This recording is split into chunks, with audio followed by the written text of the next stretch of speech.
So you've been meaning to reconnect, not in a small way, but in a very real way. You've been meaning to have that proper conversation, some uninterrupted time together, a night away, maybe something that actually moves the needle. But you're waiting for the right conditions, the retreat, the vacation, the Saturday when the kids aren't around and the calendar's clear and you're both in good headspace at the same time. But that Saturday doesn't arrive. In the meantime, the distance stays because you've decided, without quite deciding, that real reconnection requires a grand occasion, the right mood, the stars aligning. And here's what experience teaches: you'll be waiting a very long time. I'm Coach Shaun, and this is week 11 of the marriage we're building now. And this week we're talking about what reconnection actually requires. And it's a lot simpler and more available than you think. Zechariah 4:10 says, "Do not despise these small beginnings, for the Lord rejoices to see the work begin." Small beginnings, not small endings necessarily, beginnings.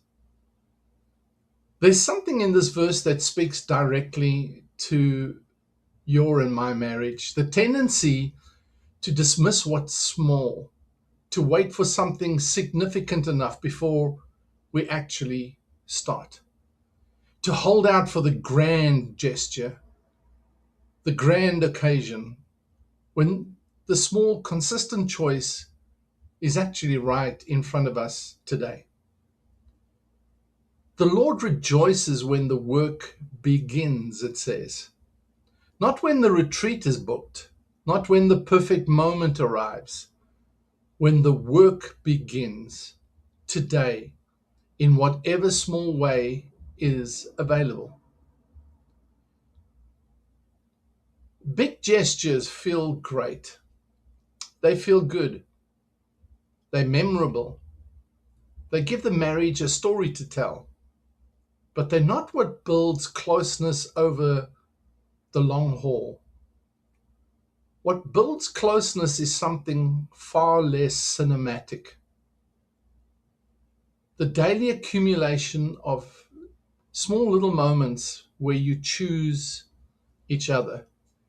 The hand held across the car console while you're driving, the genuine "how was your day" followed by actually listening, the note left somewhere unexpected, the cup of coffee brought without being asked, a difficult conversation initiated rather than avoided, the moment you turned off the show and turned towards your spouse instead. These things don't feel significant when they happen. They don't show up in anniversary speeches. But they definitely, over months and years, become the fiber of real intimacy. And their absence, the small withdrawals, the moments of turning away, is quietly what builds distance.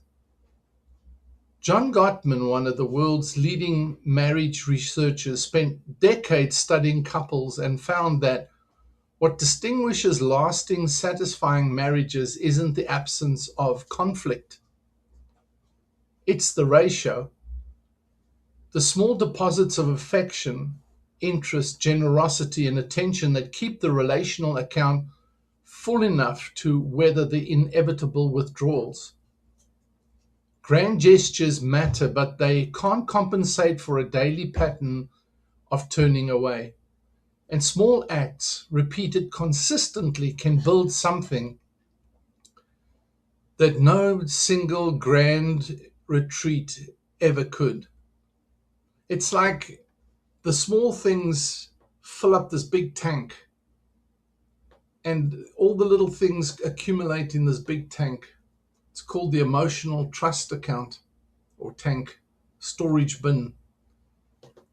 And then when it's needed, it's there to supply. When that runs empty or there's been no deposits in it, then suddenly there's a vacuum in the connection. So, why do we actually wait? Well, partly because small things feel insufficient, not enough, not adequate. We want to do something that matches the size of the distance between us. And a cup of coffee just doesn't feel like it's actually measuring up. Partly because waiting for our spouse to go first and they'd show some initiative, we'd respond if they showed their initiative.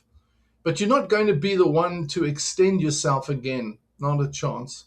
Not without some sign that it'll be actually received or that it's going to actually move the needle. So both of those are understandable viewpoints, and both of them keep the gap exactly where it is. So the gap is not neutral. It doesn't just sit there waiting for the right conditions. It's either closing or it's growing. In a marriage, there's no standing still. It's never dormant, it's never passive. Something is happening dynamically. Every day you wait for the ideal moment is a day the direction stays the same. You don't have to wait for a retreat to start. You have today, this week, a dozen ordinary moments that could become something if you decide to choose them. So here's something I'd like you to try out this week. Simple. Choose one small act of connection and do it every day this week. Not a big, grand gesture, not something that requires planning, just one small, genuine thing every day. A real greeting when you come through the door, a touch that isn't transactional, a moment of genuine attention, phone down, eyes up, actually present. A question you actually want to know the answer to. Do it without announcing it, do it without fanfare, without expecting anything in return, without making it a statement about what's been missing. Just 7 small choices, one a day. And see what happens, see what shifts. You don't need the big Saturday, you don't need the huge retreat or the fancy retreat. You need today and the willingness to start and start small. Remember that small acts repeated over time is what a marriage is made of. I'm Coach Shaun. The book link is in the description. There's a full guide to this week's practice, and the discussion questions are in there. Share this with a couple who needs it, and I'll see you next week for week 12.